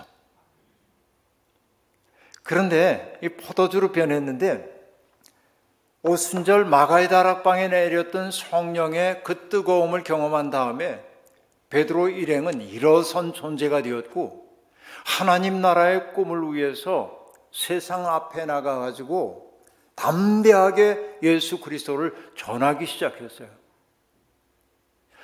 천하의 그 이름 이외에 구원 얻을 다른 이름을 주시지 않았다. 여러분, 그 예수의 이름이라고 하는 거 유대교 종교 지도자들은 거명되는 것 자체가 싫은데 그래서 금기하고 있는데 그들의 박해가 무서워서 골방에 숨어 있었던 제자들인데 베드로 일행은 과감하게 뛰쳐나와가지고 뭘 얘기하기 시작하냐면 나사렛 예수의 이름으로 말하기 시작한단 말이에요. 그리고 여러분 어떤 얘기입니까? 성전 미문 앞에 앉아 있었던 안진뱅이 거린이 있었는데 베드로와 요한이 성전에 들어가다 그 사람을 봅니다. 이전에도 많이 봤겠죠. 이전에는 그냥 그런 풍경이었을 거예요. 그런데 멈추어 섭니다. 그 앞에. 그리고 그에게 말을 건넵니다. 형제요. 그러자 그 사람이 문득 눈을 들어 바라봅니다. 뭔가를 얻을까 해서. 근데 베드로 일행이 이렇게 얘기합니다. 금과 은은 내게 없지만 내게 있는 것으로 당신에게 줍니다. 그 다음에 같이 해요. 곧 나사렛 예수의 이름으로 일어나 걸으십시오 라고 얘기합니다. 자, 여기에 등장하는 이름이 뭐야? 나사렛 예수의 이름으로. 여러분, 베드로 속에 예수가 들어가서 예수가 인생의 핵심이 되어버리고 만 거예요. 그리고 그를 붙잡아 일으키자 뭐냐면 그가 일어나 걷기도 하고 뛰기도 하며 하나님을 찬미했다라고 얘기합니다. 그러니까 예수의 이름이 부활되었어. 지금 이 베드로 일행을 통해서 예수의 이름이 사건을 일으키기 시작했어요. 그러자 유대인의 공의회인 산헤드린 공의회가 베드로 일행을 붙잡아요. 그리고 뭐라고 얘기하냐면 다시는 그 이름으로 예수를 전하지 말라는 거예요. 여러분, 요즘으로 얘기하면 산헤드린 공의회는 국회 같은 거라고 볼 수 있겠죠. 국민의 대표자들이니까. 그들이 잘난 그 사람들이 모여가지고 갈릴리에서 겨우 고기나 잡으며 연명하던 사람들, 예수와 3년 동행했던 그 사람들을 붙잡아 놓고 그 잘난 사람들이 다시는 그 이름으로 말하지 마라고 얘기할 때 얼마나 큰 위협으로 느꼈겠어요. 그러나 베드로는 뭐라고 얘기합니까? 당신들의 말을 듣는 것이 옳은지 하나님의 말씀을 듣는 것이 옳은지 판단해 보십시오. 우리는 보고 듣고 배운 바를 전하지 않을 수 없어요. 이렇게 얘기합니다. 여러분, 이쯤 되면 못 말리는 거죠. 그러면 자, 다시 복습해요. 주님을 처음 만났을 때 베드로 포도로 얘기하면 이거 무슨 포도였다고요? 신포도. 주님과 3년 동안을 함께하면서 맛이 들었어. 주님의 꿈이 속에 들어왔어. 새 세상의 꿈을 꿨어. 무슨 포도? 단포도, 잘 익은 포도. 그런데 자신의 약함은 여전하죠. 주님을 3번씩이나 모른다고 하고 자기가 얼마나 연약한 존재인지를 알고 슬피 우는 베드로는 뭐예요? 으깨진 포도. 자, 단포도에서 으깨진 포도는 물리적 변화입니다. 물리적 변화이죠. 그런데 예수 그리스도가 디베랴 바다에서 그를 있는 그대로 품에 안아주었을 때 그의 내면 속에 변화가 일어났어요. 그건 무슨 변화예요? 포도주로 변한 거예요. 화학적 변화가 일어났다 하는 얘기입니다. 근데 화학적 변화가 일어나도 끝난 게 아니라 그 다음부터 베드로가 하는 일은 뭐냐면 나사렛 예수를 사람들에게 전하기 시작했어요. 그래서 뭡니까? 자기들의 삶을 통하여 하나님의 영광을 드러내기 시작해서 그 포도주는 뭐냐면 성찬의 포도예요. 성찬의 포도. 여러분, 인생이 신마실 수밖에 없었던 인생이 성찬의 포도주까지 변화되는 과정을 지금 제가 간략하게 얘기를 했단 말이에요. 우리의 삶도 그렇게 변화돼요. 나의 삶을 통해 사람들이 하나님을 느끼도록 살기 시작해야 한단 말이에요. 이게 화학적 변화에서 이제는 화학적 변화를 넘어서는 영적인 변화까지 일어나는 겁니다. 이렇게 되자 그들은 불멸이 되는 거예요. 뭐냐? 또다시 예수를 전하다가 사내들인에 끌려 들어가가지고 매를 맞았습니다. 제자들이. 너 말하지 말라는데 왜 예수를 자꾸 전하고 다녔어? 그래서 매를 때렸어요. 그리고 벗어나옵니다. 풀려나왔습니다. 그때 제자들이 여러분 예수 믿었더니 복을 받는 게 아니라 매를 맞았어. 그럼 나와서 투덜거리죠. 정말 재수 없어. 주님 해도 너무하시지 왜 우리한테 이런 고통을 주시는 거야? 이래야 될 텐데 이 베드로 일행이 한 얘기 좀 보세요. 뭐라고 얘기합니까? 그 이름을 위하여 능욕받기에 합당한 자로 여기심을 기뻐했더라 그랬어요. 여러분 예수의 이름을 위해서 능욕받기에 합당한 자로 여겨짐을 기뻐했단 말이죠. 그러니까 예수 그리스도가 그리스도의 남은 고난을 내 몸에 채운다고 얘기를 한 것은 뭐 때문에 그렇습니까? 불멸의 생명이 된 거예요. 그렇게 불멸의 생명을 만들어준 것이 뭐냐면 성령입니다. 성령이 그들에게 임했을 때 그들이 일어선 존재가 되었다. 여러분 이거 정말 제가 별로 안 좋아하는 거이긴 한데 적절해요. 주유소 옆에 가면 춤추는 애 있잖아요. 키 큰 애. 이렇게. 그죠? 주유소 옆에서 춤추고 서울에 보면 술집 앞에서 춤추고 있단 말이에요. 이렇게. 뭔지 아시죠? 걔는요. 왜 그렇게 춤을 춰요? 바람이 들어가기 때문에 그래요. 바람이 공급되기 때문에 춤을 춘다 하는 얘기입니다. 성령이 하는 일도 그러합니다. 성령은 뭐하냐? 우리 속에 생기를 불어넣어요. 생기를 불어넣어요. 그 생기가 우리 속에 들어오게 되면 난 가만히 있지 못해. 하늘에 춤을 추는 사람이 될 수밖에 없다 하는 얘기입니다. 바로 이게 굉장히 극적으로 이미지화되어 있는 것이 뭐냐면 에스겔서 37장에 나오는 얘기란 말이죠. 해골의 골짜기입니다. 해골들만 버성기고 있는 골짜기였습니다. 이 뼈들이 능히 살겠느냐? 하나님 물으십니다. 에스겔은 대답할 수가 없습니다. 주께서 아시나이다. 그리고 주님의 명령을 따라 생기를 향하여 대언을 하자 바람이 불어옵니다. 그러자 뼈들이 맞춰집니다. 힘줄로 연결되기 시작합니다. 근육이 덮입니다. 그리고 피부가 덮입니다. 그리고 뭐가 됐다고요? 하늘 군대가 됐다. 성령이 하는 일이 그렇습니다. 여기에는 우리들의 해골에 있는 골짜기들처럼 아니 해골만 버성기는 골짜기의 해골과 같은 존재일 수도 있습니다. 내 삶이 왜 이 모양이냐고 할 수 있습니다. 그런데 성령이 우리 속에 임하시게 되면 우리는 일어나 아름다운 하늘 군대를 이루기 시작한단 말이에요. 성령이 하는 일은 어떤 일들인지 아십니까? 성령이 하는 일은 요한복음에 의하면 성령을 일컫는 말이 뭐가 있어요? 보혜사라고 얘기를 해요. 보혜사. 기가 막힌 번역어입니다. 보는 보호한다 할 때 보자예요. 보호해주는 분이에요. 성령은. 우리를 보호해. 단단하게 만들어. 우리를. 성령의 능력 안에 있는 사람들은 단단해. 일어선 존재가 돼요. 저는 늘 이 비유를 써요. 내 속에 생기가 충만하게 들어오면 이게 딱 일어섰어요. 기둥이 올바로 서면 어떻게 됩니까? 여기 여간한 무게가 얹혀져도 넘어지지 않습니다. 저력 있는 사람이 돼요. 어떤 분은 믿음이라고 한 말을 믿음이라는 것을 말장난입니다마는 비슷한 말로 뭐라고 쓰냐면 믿힘 그래서 믿힘. 그 밑힘이라는 게 뭐냐면 저력, 그래, 저력이 있는 사람이 되는 거예요. 믿음의 사람들은 어떤 사람들이냐면 넘어져도 다시 일어나는 사람이 된단 말이죠. 그렇죠? 다시 일어서는 사람이 돼요. 우린 넘어져 있는 사람이 아니에요. 수평의 사람들이 아니에요. 믿음의 사람들은 뭐냐?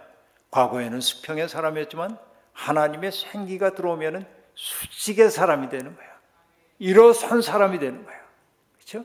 어떠한 무게가 내 인생에 닥쳐온다 할지라도 넘어지지 않는 사람이 되는 거예요.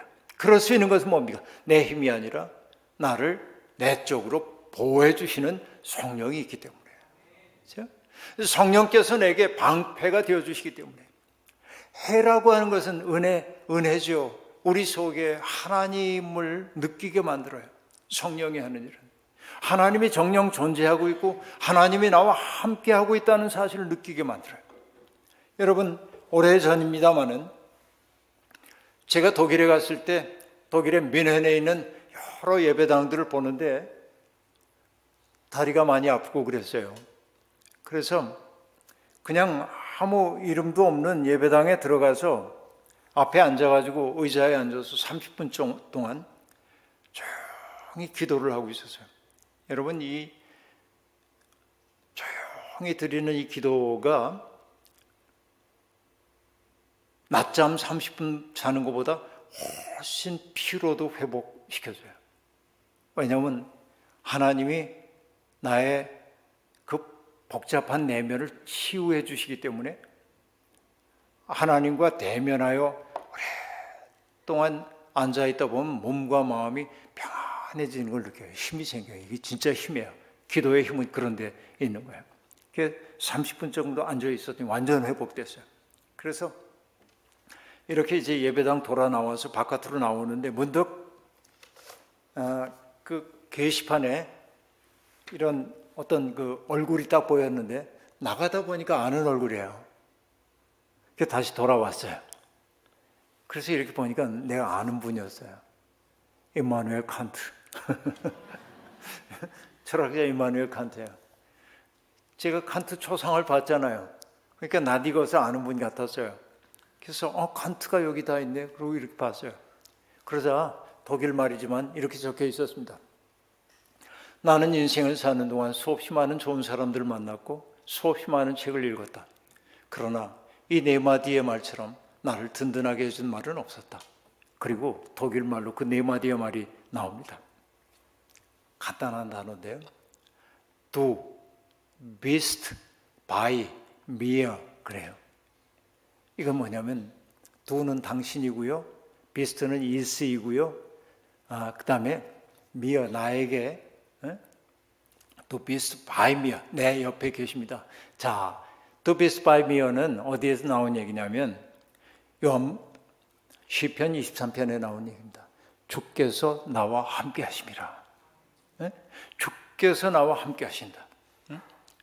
여러분, 보혜사라고 얘기할 때 성령이 내 속에 들어와 가지고 나를 든든하게 내적으로 지켜줄 뿐만 아니라 내가 힘들 때마다 하나님의 은혜가 나와 함께하고 있다는 것을 일깨워 주고요. 성령이 하는 일은 또 뭐냐면 우리가 무엇을 하고 살아야 하는지를 가르쳐줘. 스승사자예요. 한자 그대로예요. 보혜사라고 하는 거 한자로 보면 그래요. 보호해준다, 은혜를 베푼다, 스승이 되어준다.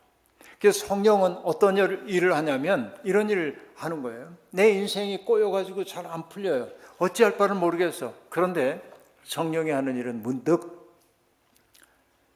옛날에 담임 목사님으로부터 설교를 들을 때 무심히 들었던 얘기가 내 기억 속에 내장되어 있는데 나는 잊어버린 것 같지만 내 무의식 속에 있는데 성령이 툭 쳐요. 그거를. 아시겠습니까? 성령이 하는 일이에요. 여러분, 라이너 마리아 릴케의 기도 시집에 보면 그런 얘기 나오는데 시간이 지나가며 맑은 금속성 음성으로 나를 툭 치고 지나갑니다. 그럼 난 조형의 칼날을 들어 작품을 만들기 시작한대. 이게 참 시인들이 하는 얘기 기가 막힌데 시간이 지나가며 자기를 툭 쳤대. 여러분, 이게 시적 세계입니다. 시간이 지나가며 툭 쳤대. 근데 뭐냐면 성령이 하는 일이 뭐냐면 까맣게 잊고 살았던 하나님의 말씀을 툭 쳐서 떠오르게 만들고 기억나게 만들고 그 말씀이 나의 삶의 길잡이가 되는 걸 느끼도록 만들어. 이게 스승사, 보혜사가 하는 일이에요. 성령이 하는 일은 우리가 의가 무엇인지 또 심판이 무엇인지 진리가 무엇인지를 깨닫게 해주기도 합니다. 성령이 하는 일은. 그런데 여러분, 성령이 하는 가장 중요한 거, 여러분 다른 거 얘기 안 할게요. 이젠 얘기를 마쳐야 할 때가 왔습니다. 성령이 하는 가장 중요한 역사는 뭐냐? 성령이 내 마음에 충만하다고 하는 것은 다른 게 아니에요. 요한복음에서는 성령을 예수님의 마음으로 설명하기도 합니다. 성령 충만한 사람들은 뭐 방언 기도하고 예언하고 입신하고 이런 거는 은사예요. 그것도 중요해요. 그러나 바울 사도도 얘기했지만은 성령의 은사 가운데 그 중에 제일은 사랑이라 하고 얘기했던 것처럼 성령의 은사, 성령이 가장 중요한 건 언제냐면 내 굳어진 마음을 부드럽게 만들어서 빈들의 마른 풀 같은 풀같이 시들은 나의 마음속에 성령이 은혜의 단비처럼 내려 내 마음 부드럽게 만들고 하나님이 나를 조용해 주시면, 어루만져 주시면 성령이 내 굳어졌던 마음들이 누구의 마음과 같아지냐면 예수님의 마음과 같아져. 성령이 하는 가장 중요한 일이 뭐냐면 예수 그리스도의 마음과 내 마음이 일치가 되게 만든단 말이에요. 여러분, 우리가 성령 충만해야 할 까닭이 뭐냐면 그 마음 하나 얻지 못하면 일평생 교회를 다닌다고 해봐야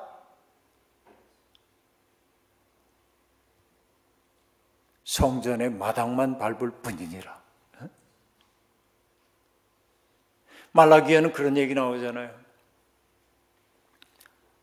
누가 있어서 이 성전의 문을 닫았으면 좋겠다. 하나님의 탄식이야. 왜? 예수 그리스도의 마음이 우리에게 없다면 우리의 믿음이 도대체 무엇이겠냐? 성령이 하는 일은 내 마음을 도려내고 내 마음을 정화시키고 내 마음을 부드럽게 만들어서 하나님이 빚어주시는 새 사람을 만들어내는 거고 그 새 사람의 속에 들어가 있는 그 생기의 마음이 뭐냐면 예수님의 마음이란 말이에요. 이렇게 해서 삼위일체가 완성이 되는 거예요. 네? 삼위일체 하나님은 이렇게 긴밀하게 연결되어 있단 말이에요. 이렇게. 이게 삼위의 신비예요. 그러면 교회의 존재 이유는 뭐겠습니까? 교회의 존재 이유는 다른 것 없죠. 그리스도의 손과 발이 되는 거죠. 그것을 바울 사도가 뭐라고 얘기했습니까? 교회는 그리스도의 몸이라고 얘기했던 거예요. 부활하신 주님이 두려움에 떨고 있던 제자들을 찾아오셔서 하셨던 말씀, 오늘 본문 읽었던 것이 뭐냐면 너희에게 평화가 있기를 평안을 빌어주신 다음에 그들에게 소문을 내시면서 뭐라고 말씀하세요? 성령을 받아라 라고 얘기합니다. 성령을 받아라 하시고 소문을 내시고 성령 받아라 하신 다음에 주님이 하신 말씀이 뭐냐면 용서의 복음을 전하라는 거예요. 성령 받은 사람들은 뭐냐? 용서하고 용납합니다. 받아들여요. 넓은 마음으로. 그러니까 여러분, 성령에 충만하다고 하는 것은 그런 거예요. 내 옆에 있는 사람이 얼마나 소중한지를 알아차리기 시작하는 거예요. 이 마음이 있어야 교회가 아름다운 교회가 돼요. 이제 3분 남은 시간 동안 얘기 하나 딱 하고 마칠게요. 제가 괜찮은 강사인 게 왜 그러냐면 끝나는 시간을 정확히 지켜요. 끝내라는 시간에. 거의 1분도 어김없이 끝내요. 여러분, 어느 책에서 읽은 얘기입니다.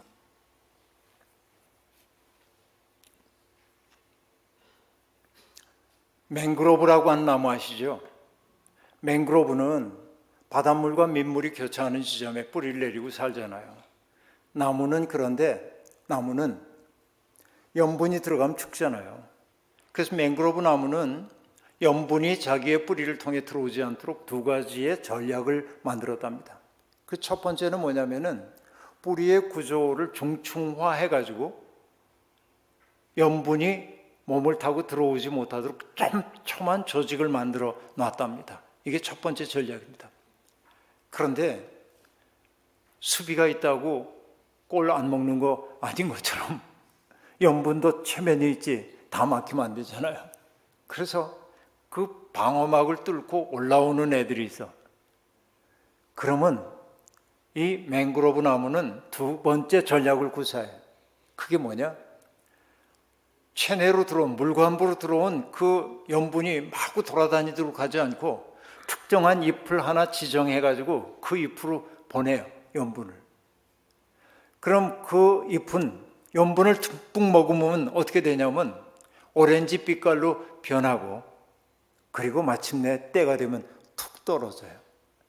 맹그로브 숲에서 강물을 타고 둥둥 떠내려가는 오렌지색 그 잎사귀들은 전부 염분을 듬뿍 머금은 나뭇잎들이라는 거예요. 그런데 어느 신학자는 그 나뭇잎을 이름하여 뭐라고 했냐면 sacrificial leaves 그렇게 얘기했어요. 제가 번역했어요. 희생엽. 자기를 희생하는 나뭇잎이란 말이에요. 희생엽. 그렇죠? 여러분, 자기 시대의 모순을 자기 속으로 끌어들이고 자기 공동체의 모순을 자기 속으로 끌어들여서 자기가 책임지는, 자기가 내게 책임이 있다고 생각하고 그것을 책임지는 사람이 있을 때 공동체에서 사는 거예요. 그런데 누군가에게 책임을 전가하고 그 사람에게 뭔가 화살을 돌리고 서로가 그러는 교회는 망하는 교회일 수밖에 없다. 성령이 하는 일은 뭐냐? 바로 그의 아픔을 내 것으로 품어 안도록 만든단 말이죠. 어제 우리 찬양대가 불렀던 이사야 53장의 고난받는 종의 노래에서도 그가 찔림은 우리의 허물을 인하며, 그렇죠? 그의 고통을 내 고통으로 품어 안는 그 일을 통해서 그것을 정화함을 통해서 역사를 갱신하는 것이 하나님의 꿈이었던 것처럼 성령에 충만한 사람들은 그렇지 못한 사람들을 비웃는 사람이 아니라 그 연약한 사람까지도 품에 안아가는 사람들임이 분명하다. 싱가포르에 있는 12개의 교회가 모두가 다 그렇게 성령에 충만한 교회가 되어서 여러분들이 있으므로 하나님이 영광 받으시는 아름다운 교회들 이루시기를 주의 이름으로 축원합니다. 자비로우신 하나님, 부족한 종을 통하여서 사흘 동안 전했던 말씀, 우리 싱가포르에 있는 모든 한인들에게 하나의 씨앗이 되기를 소망합니다. 씨앗이 자라나서 줄기를 이루고 줄기가 열매를 맺어 하나님을 영화롭게 하고 이웃들을 복되게 하는 인생 살게 도와주옵소서. 예수님의 이름으로 축복하며 기도하옵나이다. 아멘.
다 같이 기도하시겠습니다.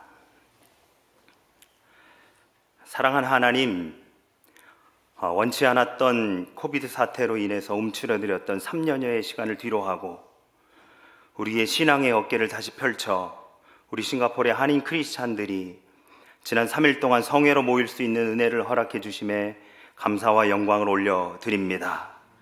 아버지, 오늘 마지막 날 저녁 집회 가운데 우리 김기성 목사님을 통해서 우리가 예상했던 것보다, 우리가 기대했던 것보다 더 크고 넓고 깊게 채워주시는 하나님을 경험하게 됩니다.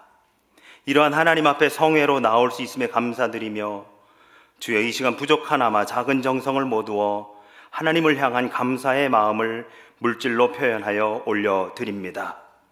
양이 아니라 중심을 보시는 하나님께서 기쁨으로 우리의 예물을 받아 주시옵소서. 이 예물로 하나님을 향한 우리의 마음이 금향로에 담겨지게 하시고, 이 물질은 하나님이 원하시는 감사 예물, 하나님이 기뻐하시는 화목제물로 이번 성회를 위해 신학교와 신학생 그리고 한인 목회자 자녀를 위해 나아가 이 열방 가운데 하나님 나라 확장을 위해 귀하게 사용되게 하여 주시옵소서. 이 예물을 드림을 통해 무언가를 바라지 아니하게 하시고 오히려 하나님께서 이미 베푸셨음에 감사하여 올리는 예물이 되게 인도하여 주시옵소서. 특별 찬양과 헌금으로 수고한 우리 영광교회 성가대와 성도님들, 그리고 이번 성회를 준비하며 보이지 않는 곳에서 수고하신 모든 이들을 위해 은혜를 베푸시사 저들의 수고와 헌신이 하나님만을 올려드리게 하시고 하나님 나라의 상급으로 쌓여지게 하옵시며 우리에겐 더 없는 은혜가 되게 하여 주시옵소서. 이제 성회를 마치고 나아가는 우리 모두가 우리 각자의 삶의 자리에서 이제 포도주가 아닌 온전히 성화되어 하나님의 그 성찬의 포도주가 되게 인도하시며 삼위일체 하나님을 전심으로 믿는 그 믿음의 삶, 복음의 삶을 살아가게 하여 주시옵소서. 모든 말씀을 예수 그리스도 이름으로 기도하옵나이다. 아멘.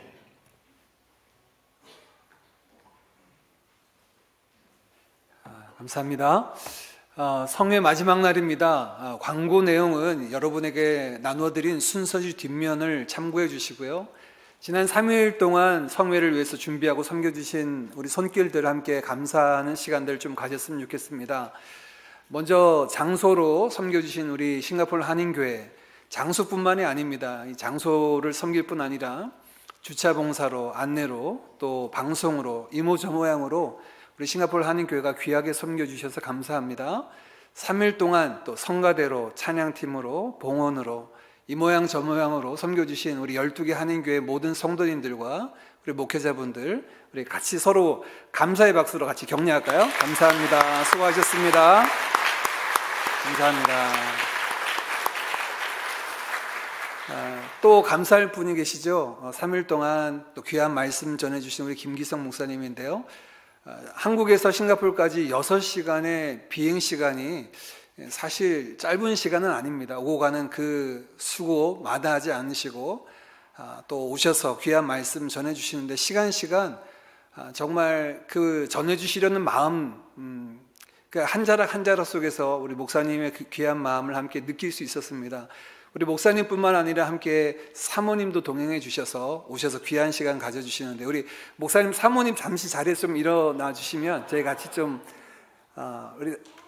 다 같이 우리 감사의 박수 같이 올려드리겠습니다. 네, 감사합니다. 감사합니다. 네, 그리고 무엇보다도 우리를 부르시고 하나님의 풍성함이 무엇인지 알게 하시고 나그네 여정 가운데 우리를 고아와 같이 내버려 두지 않으시고 성삼위 하나님께서 우리와 함께 하신다 하는 것을 시간 말씀을 통하여 우리로 경험하게 하신 우리 삼위일체 하나님 앞에 마지막으로 감사의 박수 같이 올려드릴까요? 감사합니다. 이번 성회를 준비하면서 저희가 마지막 순서는 함께 뜨겁게 기도하며 결단하는 시간을 갖기로 나누었습니다. 3일 동안 우리에게 주신 귀한 말씀, 마음에 새기는 것뿐만 아니라 우리의 결단과 수고와 헌신과 열심이 아닌 하나님께서 지금까지도 여기까지 인도하신 것처럼 이후로도 우리의 나그네 여정 가운데 함께 하시고 창조주가 되시고 아버지가 되시고 우리의 존재의 그 근원 되신 아버지 하나님, 길과 진리와 생명 되신 우리 주님, 또 보혜사로 우리와 함께 하시는 그 하나님의 귀한 약속의 말씀을 붙잡고 우리가 하나님 앞에 우리의 삶과 사역을 맡겨드리고, 뿐만 아니라 싱가포르 땅에 우리의 나그네 여정 가운데 함께 두신 동력자들, 우리 믿음의 여정의 동반자를 주셨던 우리 12개 한인교회 서로를 위해서 함께 축복하며 기도하는 시간을 갖고자 합니다. 여러분 순서지 안에 보시면 결단의 기도문이 있는데요, 함께 같이 공동 기도문을 가지고 기도했으면 좋겠습니다. 5가지 기도문인데요, 우리 먼저 5가지 기도문을 읽고 이후에 함께 찬양하고 합심해서 기도하겠습니다. 우리 첫 번째 기도문 같이 읽겠습니다. 시작. 본향을 찾는 나그네로 살며 믿음으로 이 길을 걷길 소망합니다. 우리와 함께 하사 인도하시며 즐거이 여호와를 예배케 하심을 믿습니다. 나그네 된 이 여정 속에서 주의 약속을 의지하여 순종하며 즐거이 주님과 동행하게 하소서. 나그네의 여정에서 오직 예수 그리스도를 나의 주, 나의 하나님으로 모시며 주님의 다스림 아래에 거하길 소망합니다. 십자가의 주님과 연합하여 나는 죽고 주님만이 우리 안에 거하셔서 다스리사 삶의 모든 순간 그리스도의 향기로 가득하게 하소서. 고아와 같이 우리를 홀로 두지 아니하시고 보혜사 성령으로 함께 하시는 하나님 아버지, 성령 안에서 평강을 누리며 주의 증인된 삶을 살게 하사 죄사함을 얻게 하는 생명의 복음을 전하도록 성령의 권능을 더하여 주소서. 싱가포르에서 나그네를 걷는 우리가 이 땅이 아닌 영원한 본향을 소망하며 걸어가게 하시고, 동행하는 이 땅의 여정도 하나님 아버지의 사랑과 은혜로 감사가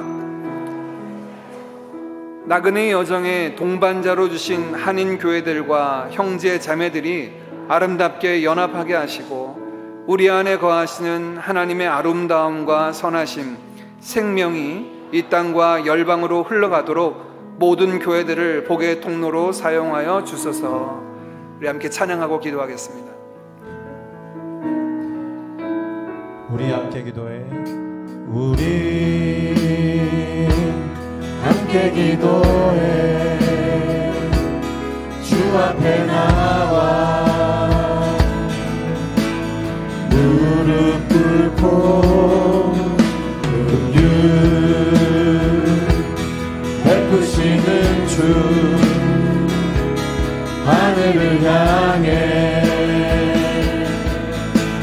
두 손 들고 하늘 문이 열리고 은혜의 비출기 이 땅 가득 내리도록 마침내 주 오셔서 의의 비출기 우리 위에 부시도록. 다같이 우리 기도해. 우리 함께 기도해. 주 앞에 나와 무릎 꿇고 긍휼 베푸시는 주 하늘을 향해 두 손 들고 하늘 문이 열리고 은혜의 비출기 이 땅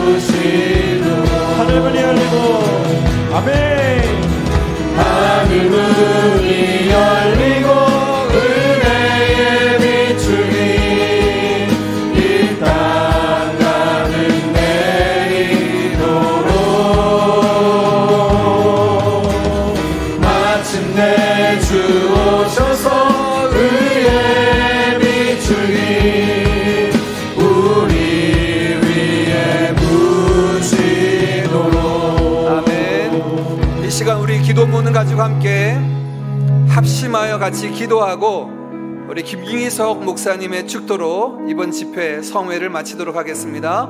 우리 같이 합심하여 같이 간절히 하나님 앞에 구하겠습니다. 기도합니다. 살아계셔서 역사하시는 아버지 하나님 감사합니다. 하나님, 죄로 영죽었던 저희들 가운데 예수 그리스도의 그 십자가 복음만으로 저희들 불러주시고 우리로 하여금 잃어버렸던 하나님의 나라 그 본향을 향하여 돌아갈 수 있도록 길을 인도하시고 역사하시고 지금까지도 품어주시고 함께해 주시는 은혜 참으로 감사합니다. 본향을 찾는 나그네로 살며 믿음으로 이 길 걸어가도록 은혜 베풀어 주시옵소서.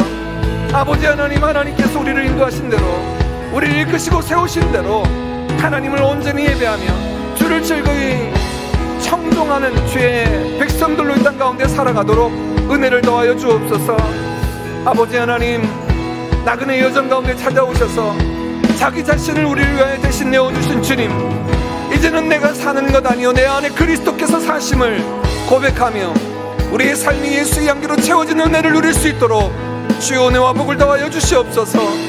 하나님, 우리에게 보혜사 성령을 더하여 주셔서 우리로 하여금 성령의 역사로 말미암아 예수의 증인으로 살아가게 하시고 예수의 삶을 살아내게 하시고 주께서 우리에게 맡겨주신 죄사함의 복음을 전할 수 있도록 은혜 베풀어 주시니 감사합니다.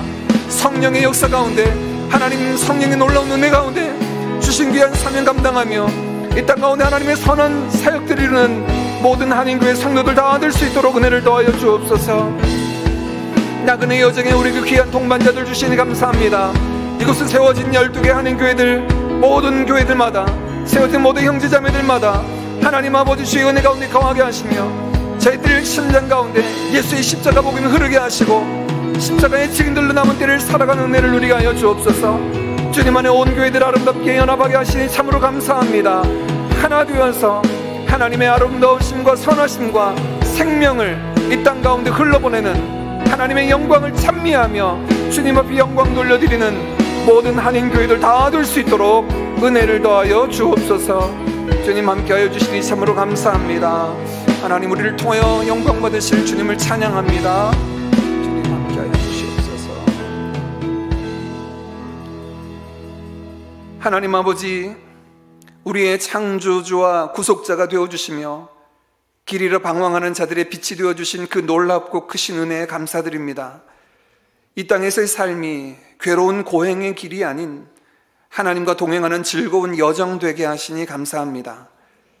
여전히 우리와 함께 하시며 아버지의 집, 그 본향으로 인도하심을 경험하며 날마다 그리스도 안에서 새롭게 되어지는 삶을 살게 하옵소서.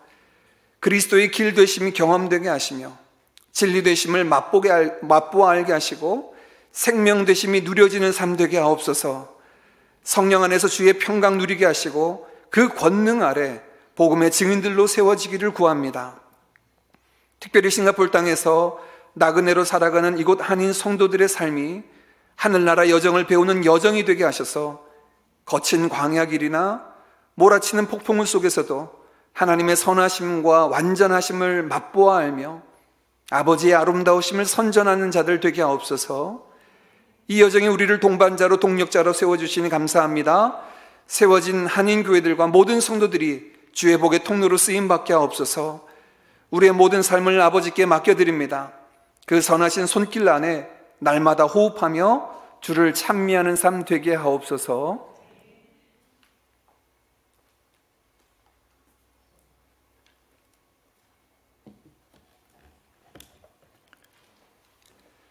길과 진리와 생명이신 우리 주님 예수 그리스도의 구속의 은총과 하나님 아버지의 지극하신 사랑하심과 성령의 능력과 교통하심과 역사하시는 은혜가 오늘 예배를 드리고 하나님 뜻 안에서 살기로 다짐하는 모든 성도들과 저들의 가정과 일터 위에, 그리고 그들의 헌신 위에, 싱가포르에 있는 12개의 교회 위에 이제로부터 영원토록 함께 계시옵기를 간절히 축원하옵나이다.